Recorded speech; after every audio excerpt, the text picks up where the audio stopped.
Hey Ibrahim, what is the problem in this car? What do you say? This car have engine oil leakage and water leakage.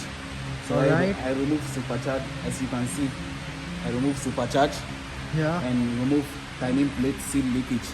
yeah. Wireless plate also leakage. You can see it from here. You can see wireless plate leakage. And I remove supercharge also. You can see from this side. I remove supercharge. I remove pipes, water pipes, because have leakage.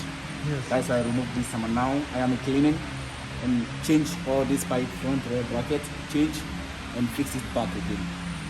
Alright Ibrahim, thank you so much. Okay, thank you.